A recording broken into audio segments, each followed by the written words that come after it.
Ladies and gentlemen, good day and welcome to the Alkyl Amines Chemicals Limited Q4 FY23-24 earnings conference call hosted by Ambit Capital.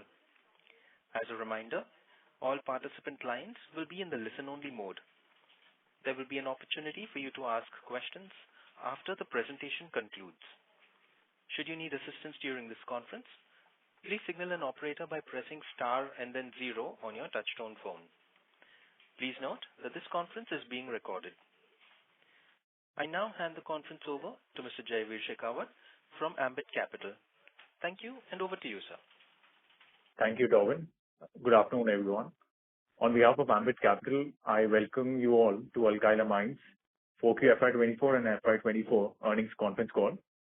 From the management side, we have Mr. Kirat Patel, the Executive Director, Ms. Kanchan Shinde, Chief Financial Officer, Mr. Udit Agarwal, Chief Commercial Officer, and Mr. Chintamani Thatte, General Manager, Legal and Company Secretary. Without further ado, I would now request Mr. Kirat Patel to start with his opening remarks, post which we can open the floor for question and answer. Thank you, and over to you, sir. Thank you, Jaiveer. Good afternoon, everybody, and thank you. Welcome to our call, and thank you for joining in to our annual review of our performance.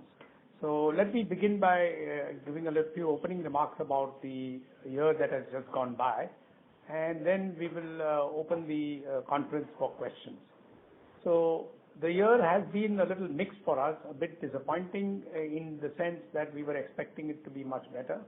But there are some silver linings on the cloud, that the market demand for pharma is quite stable now and growing. And we have managed to increase our sales in terms of tonnage. However, because of price drops due to competition from the Chinese and some internal, the top line has, as you can see, has reduced. Fortunately, the raw material prices have also dropped, and margins in the last quarter are slightly better than the previous quarter. The second half has been a little weaker than the first half, but looking forward, we feel that next year is likely to be better than what we have seen in the last year. On the capital expenditure side, I am happy to let you know that the ethylamines plant, which we had been constructing over the last 2.5 years, has been commissioned and has been running very well, to much better than our expectations, and it is now probably the largest ethylamines plant in the world. And this takes care of our need for capacity of ethylamines for a foreseeable future. And with that, I think I will conclude my opening remarks and hand over the floor for questions.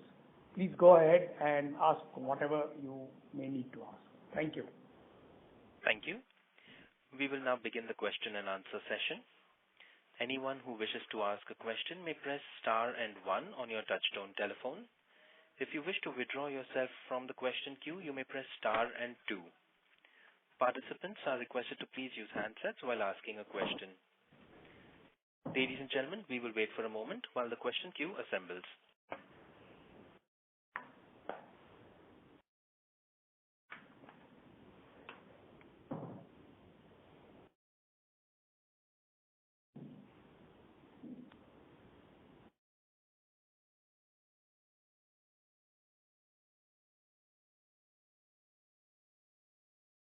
The first question is from the line of Nilesh Ghuge from HDFC Securities. Please go ahead.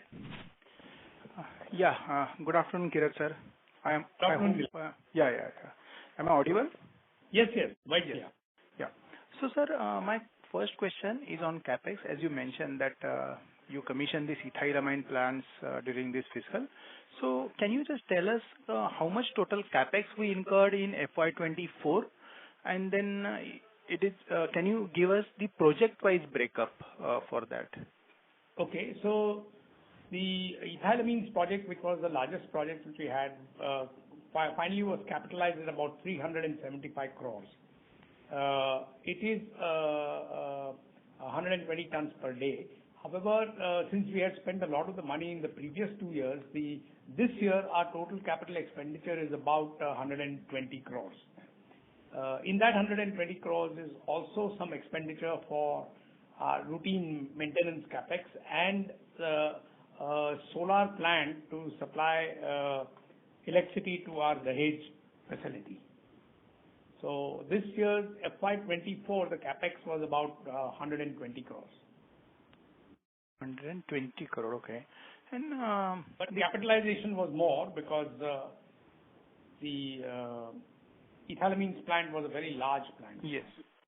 So capitalization, I can see that is about close to 500 crore in this fiscal. Is 400 crores approximately. 400 crore. Okay, okay. And second thing on the utilization. See, can you tell us the utilization of acetonitrile plant in this fiscal? Because in our earlier communication that you mentioned that first half the utilization was close to 60-65%. So I just want to get this sense how it was in second half of FY24. Okay, the second half was not as good as the first half because the Chinese pressure continued in terms of price and aggressive selling in the Indian market. So we were at about half our capacity, 55%, a little better than half, and we are facing competition, both domestic. Domestic is very small, but largely the Chinese, you know. Okay. And the pricing is also under pressure, or it was meant. It has in the last quarter stabilized. Okay. Of course, it is difficult to say whether we have hit the bottom or not, but yes. I hope that is true, that this is as low as it will go, you know. Okay. The problem with this price is we are, of course, fortunate because we have one of the first movers, so our productivity on acetonitrile and our cost structure is probably lower than the newer people who have come in.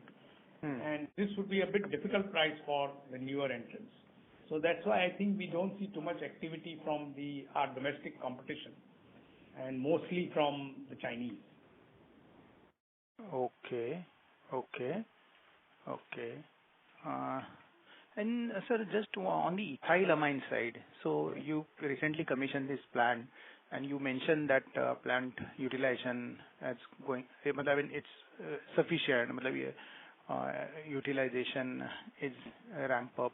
But you did mention that there was also pressure on the ethyl amine side in our last communication.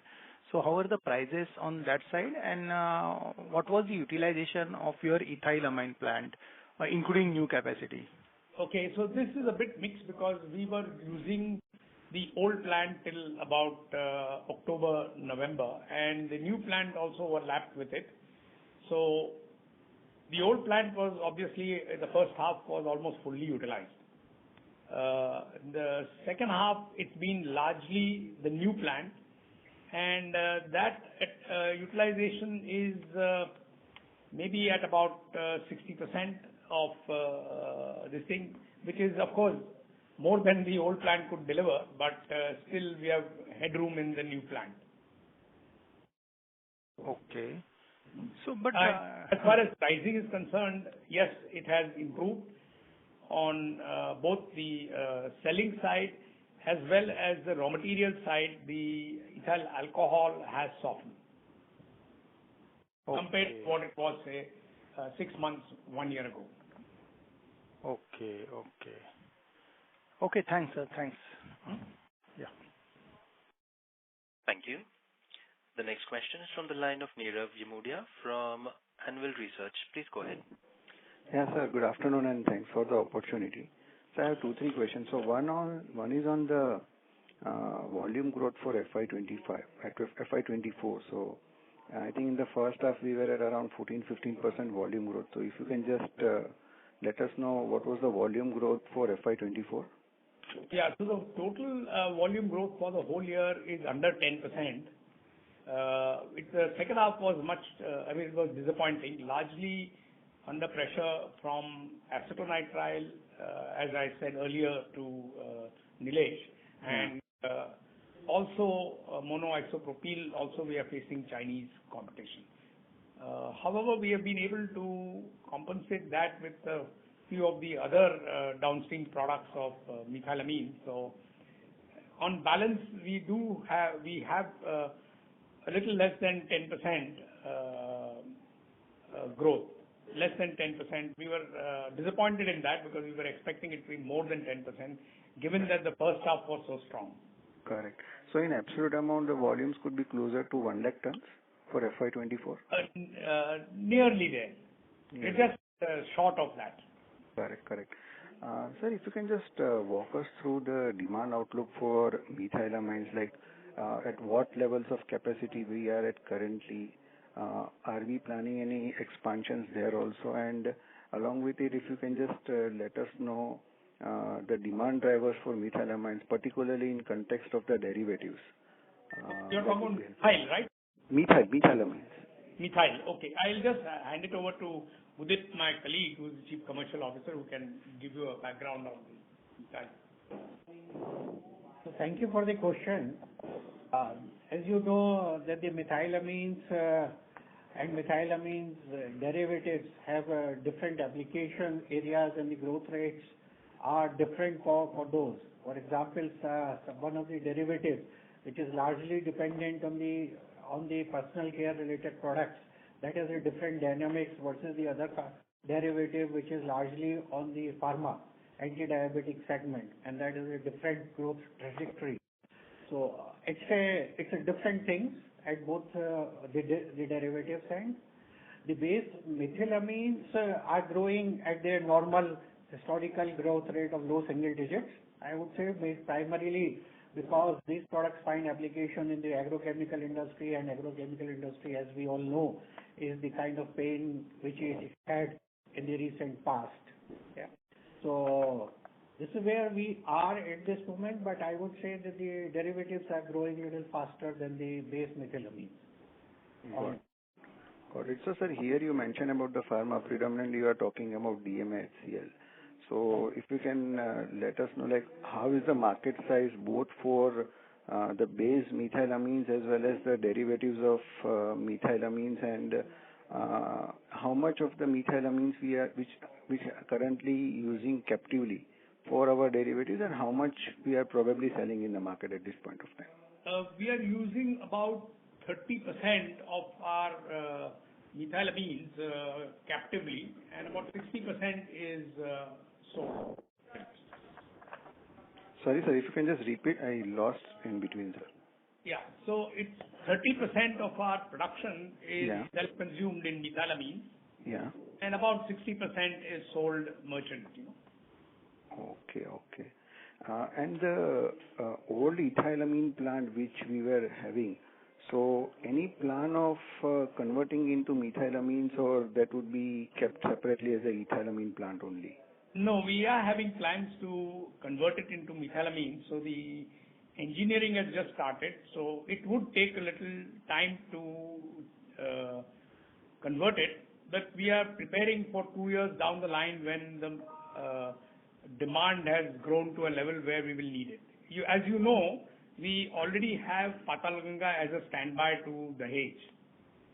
Patalganga, the second plant, the old second plant, the ethylamines plant, and that we bring online whenever there is a demand peak, when it happens in a few months, or some particular homologue of the methyl between mono, di and tri is in short supply, and we have to bring it on. Correct. And sir, is it possible to share the current market size of methylamines in India, and at what level of capacities we are currently on? So market price, you said? No, market size.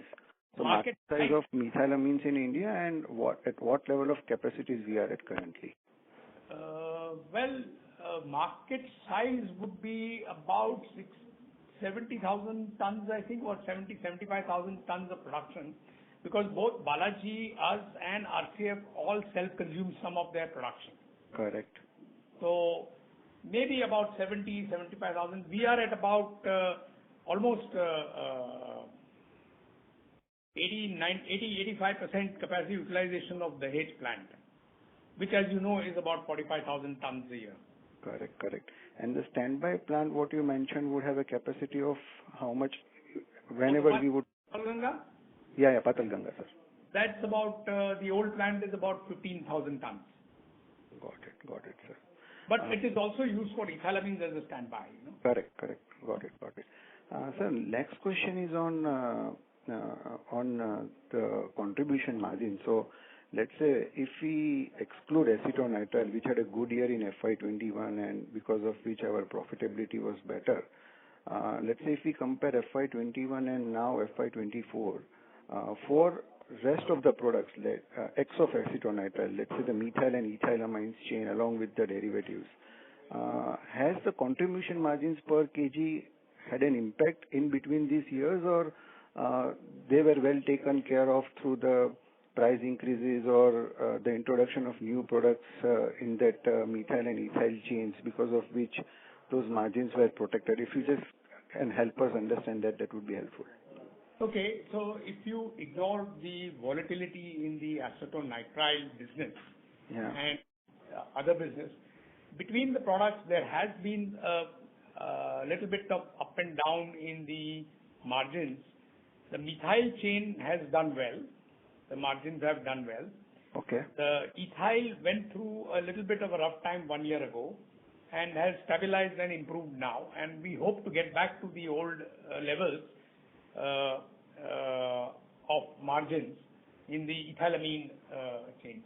Of course, MIPA has been last year been a bit of a disappointment because, as you know, our anti-dumping duty expired a year ago, and they did not renew it, and the Chinese have again become active, and so we've had price pressures in isopropylamine, and we have lost market share there.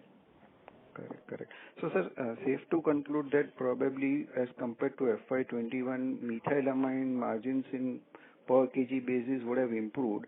Ethylamines is still lagging, but you are expecting FY25 to, for ethylamines also, the margins per kg should be back to the levels of FY21, and that should overall help us to improve our contribution margins per kg. Yes, I would say you're right, except I will correct you that the ethylamine margins have already improved. We are not saying it's already in the last quarter we have seen the signs now. Correct. So last question, if you allow me, and before I join back. Sorry to interrupt. This is Udip Agrawal here. Just to add to that, year 21-22 was also the special years of the COVID times. Yeah. Correct. If we look at the ethylamine or these products margin over the last 10 years or so, and think about the margin situation current, I think that's a better way of looking at it, right? Correct. Sir, sorry, go ahead with your next question. Yeah. Sir, any new products what are we planning to introduce on the specialty side or on the derivative sides of methyl and ethyl? Because after acetonitrile, I think such a meaningful contributor to the top line level products have not been introduced by us. So are we planning any newer products both on the ethyl or methylamine chain as well as on the specialty side, which could meaningfully help us in growing our volumes, turnover, as well as the margins? Okay, we have a couple of products under engineering. In fact, one almost close to finishing the engineering, and we have to take a decision shortly. And these two products are not actually derivatives or part of the amine, current amine portfolio or anything linked with that. Of course, there is also, as I said, a capex due for revamping the old ethyl plant to make it into methyl. Yeah. But all these will happen over the next couple of years. Decisions will be taken in the next 3 to 6 months on proceeding, because currently the market situation seems to be very volatile with the Chinese active so much that one hesitates to put capex in the ground and then find that the Chinese have undercut you all over the world. Correct. So we are being a little careful on that, but we have proceeding with all the soft part of the engineering permissions, getting everything in place. So when the decision is made, we can implement quickly. Correct. And sir, lastly, any volume growth guidance which you can give for FY25? Well, we have always been optimistic, and we always feel that 10 to 15% growth rate has been our norm. There have been a few years like last year where we have dropped below that. But otherwise 10% is, I think, what we expect. 10 to 15% definitely may happen.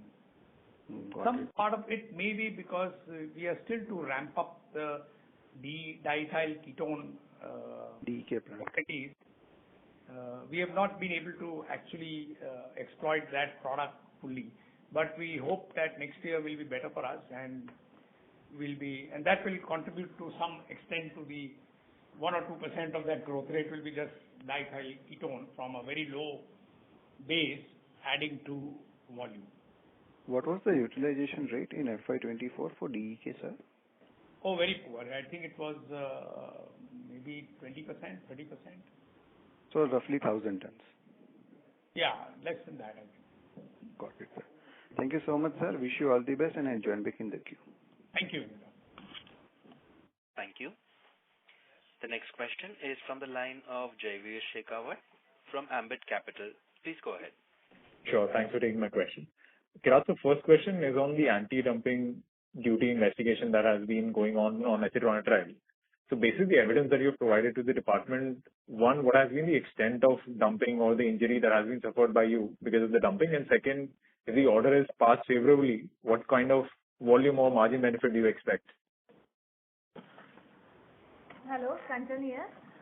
So we have filed anti-dumping in December, and in March 24, the investigation has been initiated. Okay, hearings are going on right now, and we are planning for filing interim relief also in that.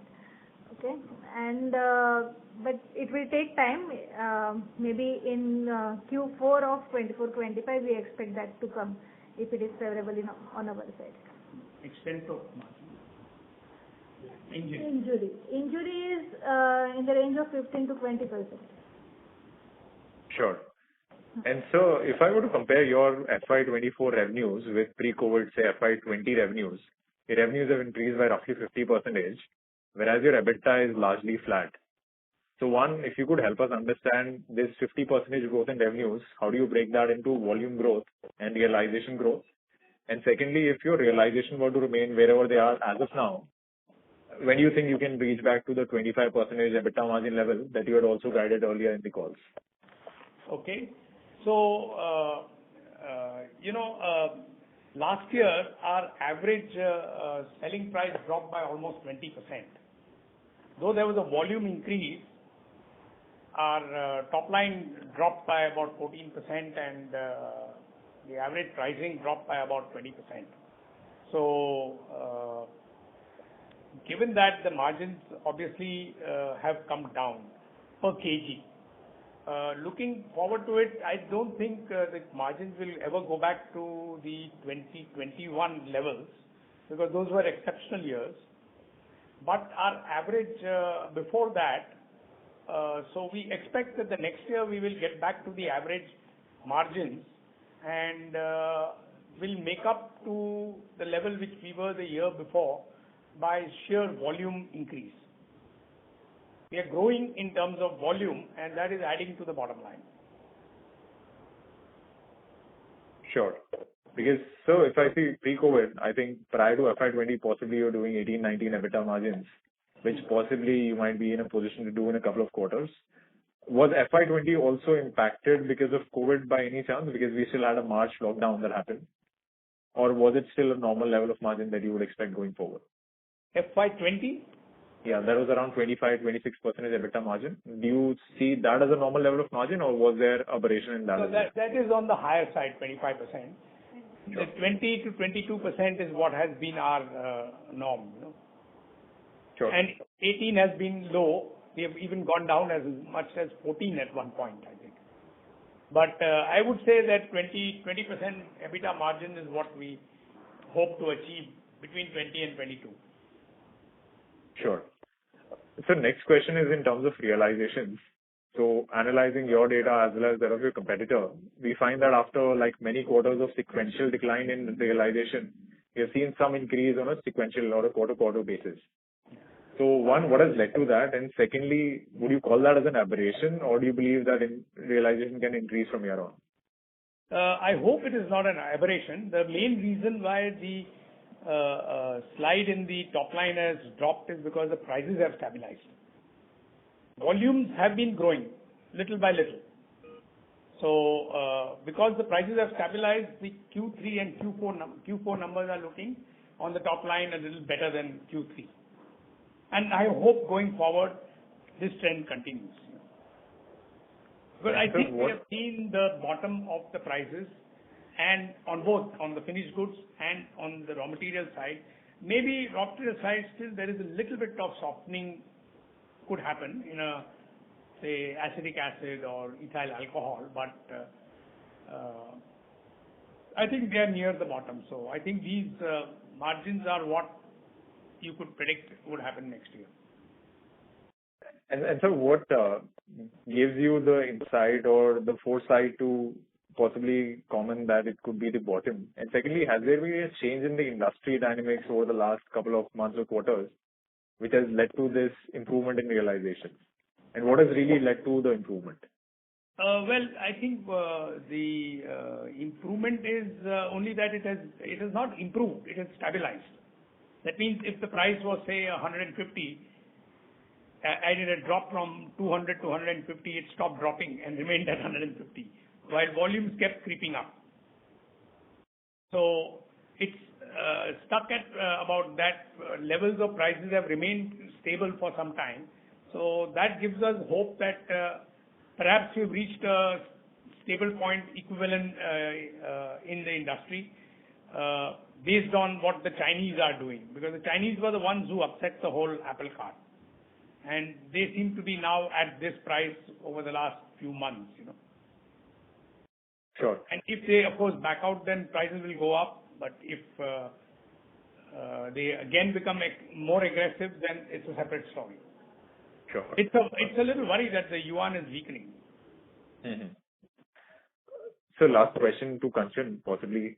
Kanchan, if you could explain the quarter-on-quarter increase in your other expenses. Quarter-on-quarter increase. So mainly, overall. So there's roughly about a 15 odd crores increase that has happened in other expenses. If you could just call out that. Yeah, nothing much. So mainly CSR expenses, which we could not spend, we had to make provision for that, and there was an asset at Patalganga which was not being used, so we had to impair that. And since there is increase in production, the power and fuel expenses have increased. So nothing exceptional other than this. Perfect. Sure. Thank you so much and all the best. Thank you. The next question is from the line of Rajiv Rupani, an individual investor. Please go ahead. Yeah, thank you for the opportunity. Sir, I had a question on methylamines. Sir, our competitor has a 48,000 ton plant and they are commissioning a new 40,000 tons plant in December 24. And right now you have told that 60% of our methylamines is sold in the market. So what will be the impact on the prices of methylamines and our production? Okay, I think we have been expecting expansion on Balaji's methylamine capacity. He has actually two plants, 30,000 and 15,000. That's how he's at 48,000. And now he's putting up one plant which is 40,000. So obviously he will shut down one of the older plants, which is probably less efficient. And there is a tightness for him and some other of one of the homologs, which is dimethylamine. Most of dimethylamine, as far as Balaji is concerned, goes into DMF, which is his own product, and DMA HCl. So I assume that he is expecting the DMF market to, which has unfortunately been very low, to improve, and therefore he will need more DMA. That is the kind of analysis that we've come to, that he's putting up new capacity in methylamines to support an increase in the DMF situation. Because between RCF, us and him, there is enough capacity currently to supply the market, and barring few odd instances, there's not been any shortage of methylamines in the country. Okay. And also is a question that, you planned something 2-3 years ago, looking at some growth. When they come online, sometimes you are off by, by a year or so. So perhaps it's maybe 1 year too early for him. Maybe that just happens, So you're saying that there would be no impact on the prices of methylamines and our production? There will be an impact, because obviously he would like to use his plants fully, at least 2 of them, if not the 3, and that would create some pressure on the methylamines merchant market. Okay. And sir, I have a follow-up question. Do we have any intention of setting up DMF plant in the future?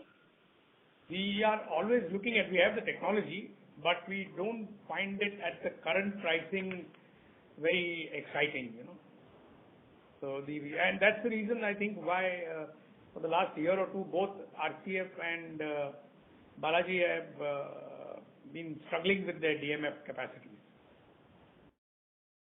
Okay. So my next question is from both the Chinese and the Saudis.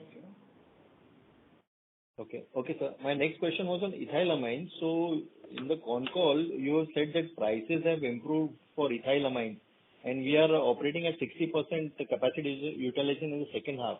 But what is the outlook going forward? What are the prices of ethylamines per kg, if you could let us know? What would be the average price for 150, 160? Yeah, about 150 to 160, depending on mono, di, tri, And going forward, I think ethyl is a very steady growth market. It grows by 5 to 7% every year. And our plant is now planned for the next 5 to 10 year kind of view, so that we don't have to put up a new capacity for ethylamines again. Okay, so our competitor has also have about 22,500 tons. So are we, exporting some ethylamines, or what is the domestic total demand for ethylamines? So both of us are exporting small quantities of ethylamines and their derivatives, but largely it's domestic. Most of the ethylamines is largely domestic. And both of us are, as I said, we are at 60%. We estimate that his capacity utilization is also in that region, 50 to 60%. But okay, of course, being a slightly smaller plant, its capacity utilization may be higher. But we have a larger market share. Okay, thanks for the update. My next question was on ACN.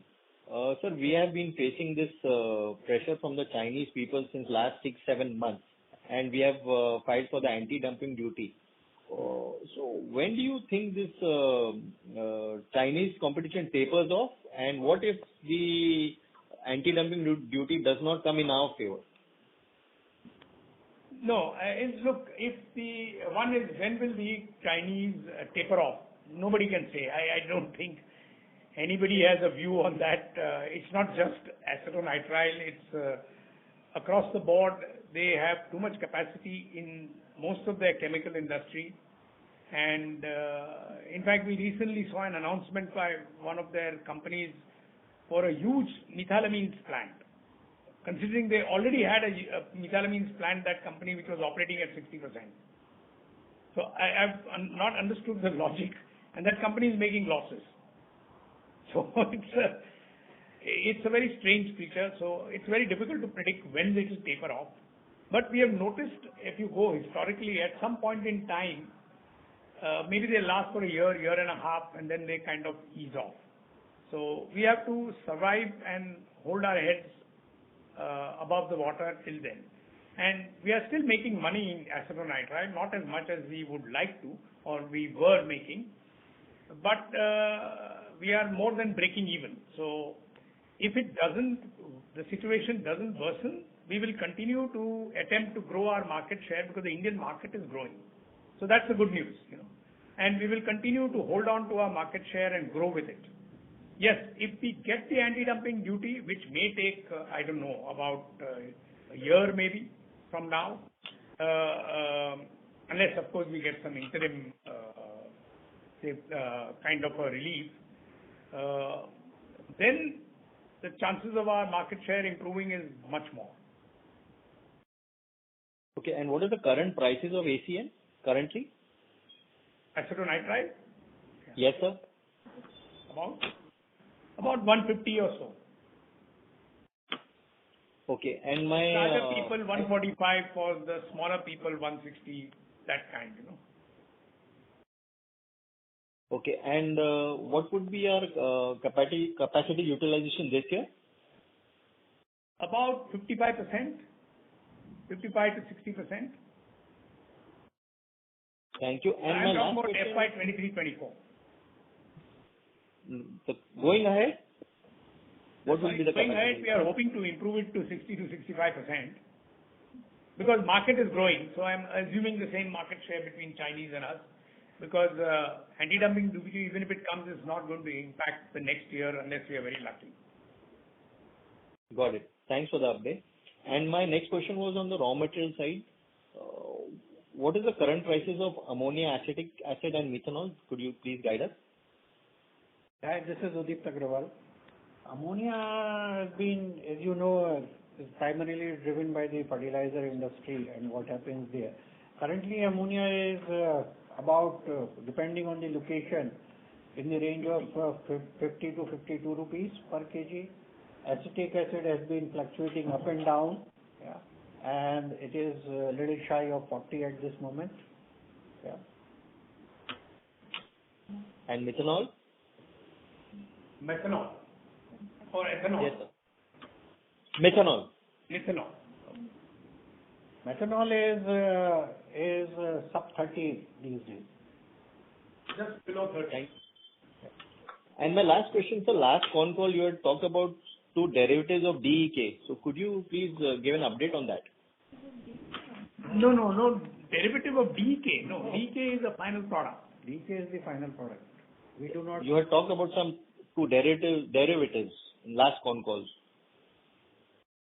DEK, we may have talked about. We may have talked about DEK, which is a new product. Okay. But there is no derivative of DEK. We do not derivatize DEK. That's our customers. Okay. Thank you. That's from my side. Okay. Thank you. Thank you. The next question is from the line of Aman Chowdhury from Motilal Oswal. Please go ahead. Hi, sir. Hello, Aman. Hi. So there were a couple of reports that there was downturn in the methylamine market in April, or at least the first half of April, with inventory destocking also, continuing along with decline in downstream demand as well. So can you throw some color on the same? Sorry? Come again. The downturn in? Downturn in the methylamine market in April, or at least the first half of April. I don't think we saw anything unusual in the methylamine market. Okay, sure. And also, if you could give the exports to domestic sales mix for the quarter and FY24 as well. As a percentage? As a percentage. 22%. It is 23-24 is 22%. They have a typical For FY24. 80-20, so more or less 80% is our domestic and about 20% is export. And I think this is what Kanchan has been saying. This is where we are. Sure, thanks. My next question would be regarding an FID that in our last conversation, Kirat sir, you had alluded to that would be requiring a capex of around 80-90 crores. So, any update on that? Yeah. So, this year we spent about 120 crores on capex. Next year we are looking to spend about 60 to 80 crores. A large amount of it is maintenance capex and some debottlenecking in our current products. But as I said, we have 2 new products in mind, and those decisions have not been finally taken about going ahead. But if they do, then these capexes will be additional, and they are in the region of between 75 to 200 crores. But okay, it will be spread over 2 years.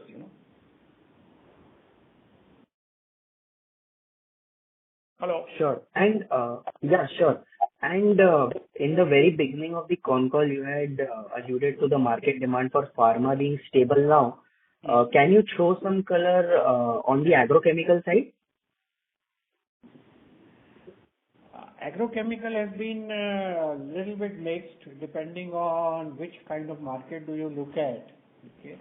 The kind of situation with the agro industry had been in the last 2 years or so, that destocking has been going across the supply chain in the agrochemicals. That is still on, although we have some indicators from the market that on a very selective basis this might be kind of coming to an end. And we could see some upside from here. However, having said that, there is also a large increased Chinese competition, not only for our direct products, but also for our customers' products. So Chinese are also kind of selling at a very, very low prices the agrochemical molecules, not only here in India, but also internationally, where our customers are also exporting. So on the agrochemical side, yes, it's a mixed situation, while on the demand side, we seem to be seeing things getting a little better, but not still there where it should be. But the destocking effect seems to be coming to an end. At the same time, competition from Chinese are also increasing. So we will have to see. I mean, a lot today. I mean, if you look at the entire chemical industry, upstream, downstream, it's really largely what is happening in China is affected. The rest of the world is also affected because of that. Because of the total chemical production, more than half of it is in China. 55%, 60% of the chemical industry, global chemical production is in China. Right? Sure. And last question from my side. Even if we get an interim relief with regards to acetonitrile, or say the final anti-dumping duty is also levied, would this encourage a private player to enter the market, which had announced a 10,000, 15,000 tons per annum capacity around 2 years back?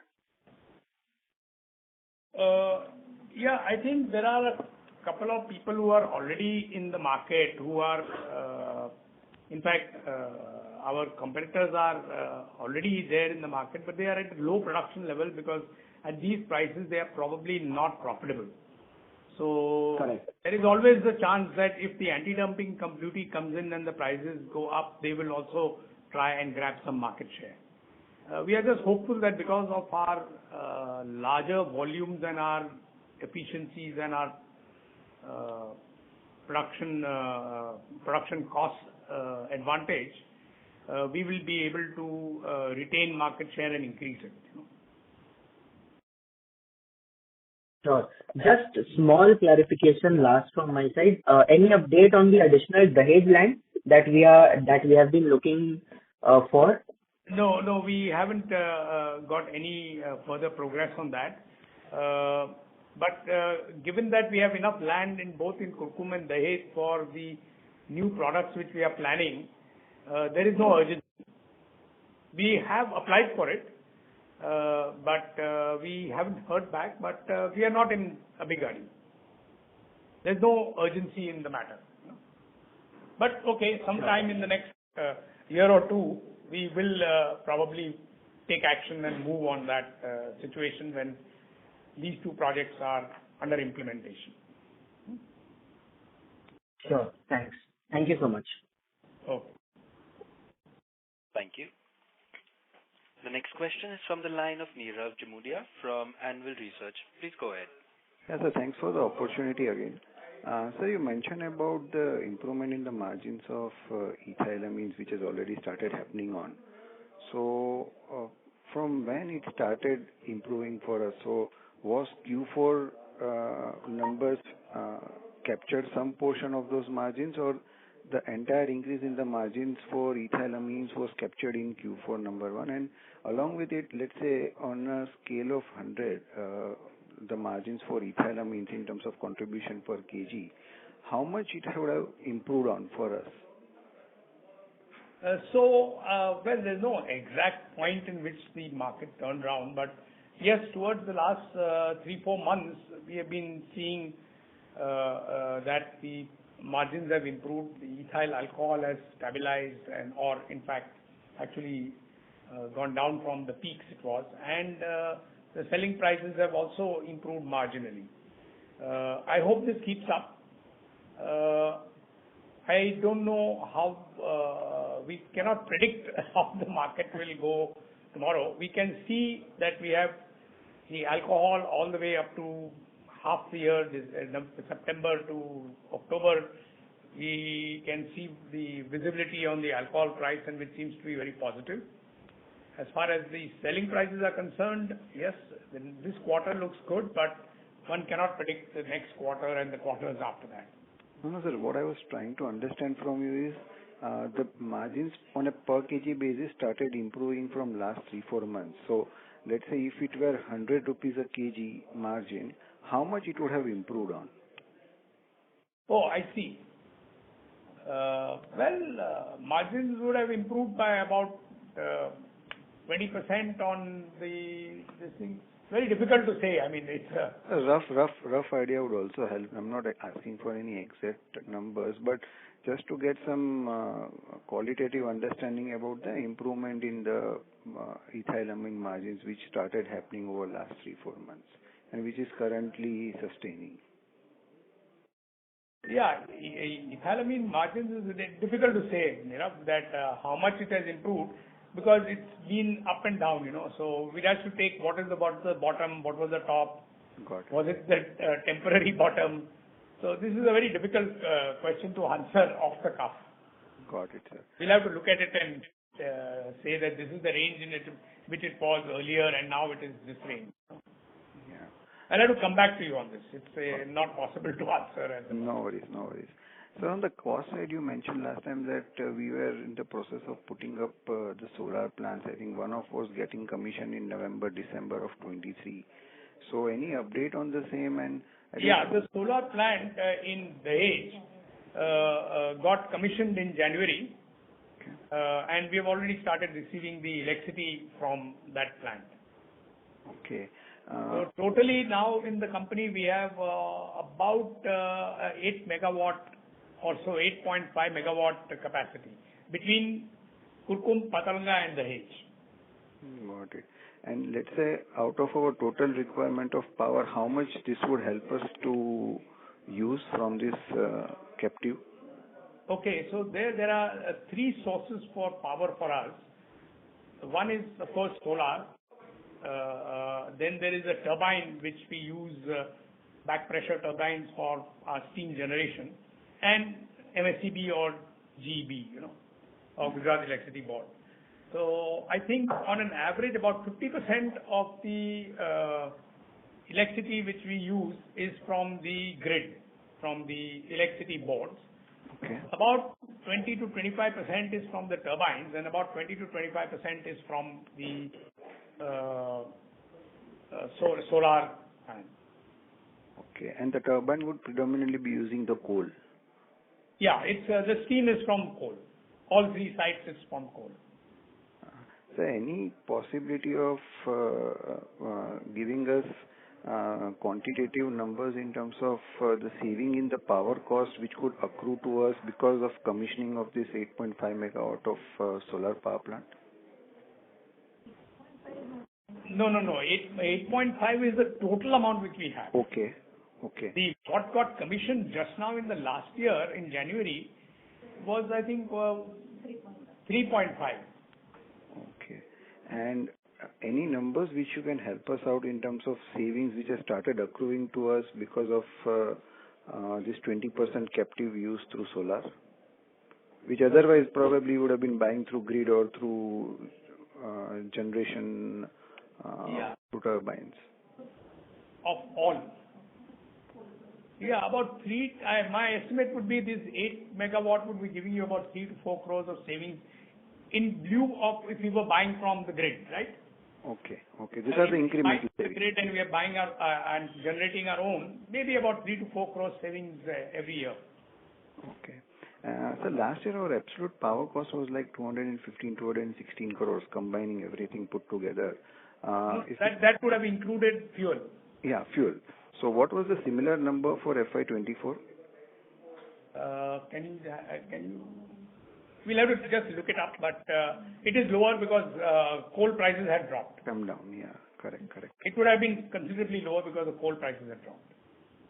So last question would be in terms of the breakup of sales. If you can just help us know the breakup of 1,440 crores of sales, what we have reported between amines, amine derivatives, and the specialty chemicals for FY24.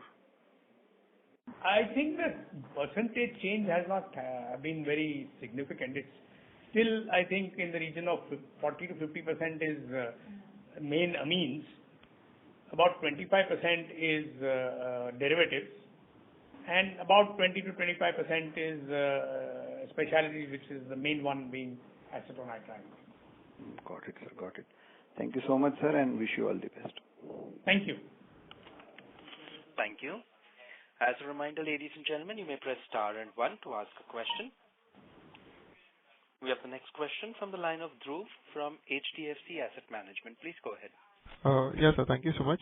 Sir, firstly, a clarification. You mentioned that methylamine demand is about 70,000 tons domestically. So this would be just the base, or say, for example, even the downstreams of say DMF and everything, all inclusive demand is 70,000. No, all inclusive. The DMF is a question mark because DMF, if all the DMF demand in the country was to be all the DMF was to be made within the country of what we are importing, then yes, another 10,000 tons could be added to the methylamines demand. But obviously, it has to compete with imports, so it's not going to happen. So when we say these demand numbers, these are based on production of base methylamines. Basically, production of base methylamines. So what goes into downstream is separate. That is not included in these demand numbers. Probably those downstreams could be imported from outside, but that's not including what, say, RCF, Balaji and us would be producing. My estimate of what we would be producing, they would be producing every year. Got it. Or this year, rather. And it goes up by 5 to 7% every year. So any kind of assessment if all, of course this is hypothetical, but if all the downstreams were also to be made in India, which is probably currently is imported, what would be the base demand for methylamines be?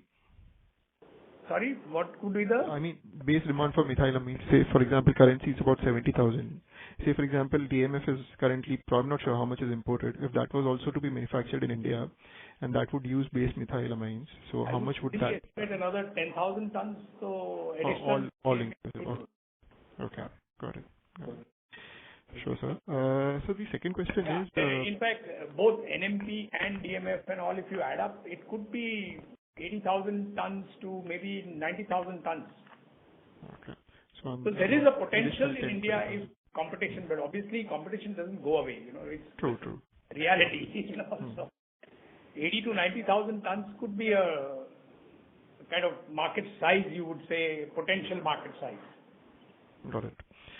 So the second question is, on a per kg basis, for methyl and ethylamines, let's take before 2020, what the spreads would be on an average per kg contribution or EBITDA, and what were they in the current year? On a benchmark basis, I'm not asking for an absolute number, but how different would they be? Between the current year, FY24? Best year and now, is it? Yeah, pre-COVID or pre-20, when there was some abnormality post that. So let's take pre-20 and the current year on a per kg basis, methyl and ethyl. I'll have to come back to you on that because I'll have to look at the numbers of pre-COVID per kg. But my gut feel would be that we would be slightly better off than that just now. But I couldn't say for it. Obviously, we are not as well off as the COVID years per kg. But pre-COVID to now, we'll have to just check, which is you're talking about 1920. Yeah, so let's say 3-4 years. Yeah, average of 3-4 years before 20, just to get a sense. Sure. Good, but we'll have to look it up, and it's a good way to look at a long-term pricing. Yeah. And so lastly, you mentioned few players in China are still adding. One player in China is still adding capacity. Is it possible to name that player? Which player is this? No, I think it's in the. You can Google it. I think it's there in the. Okay. Perfect. No worries, sir. This is very helpful. Thank you so much. Thanks for your time. Thank you. Participants, to ask a question, you may press star and 1.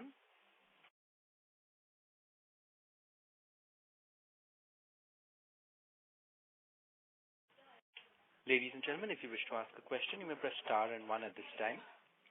We have the next question from the line of Pradeep Rawat from Yogya Capital. Please go ahead. Yes, sir. Thank you for the opportunity. I have one question. What is the market size of acetonitrile and how much is imported? Market size would be in the region of 30 to 35,000 tons. And I would say about 40% of that estimated is imported last year. Okay, thank you. That's all from my side.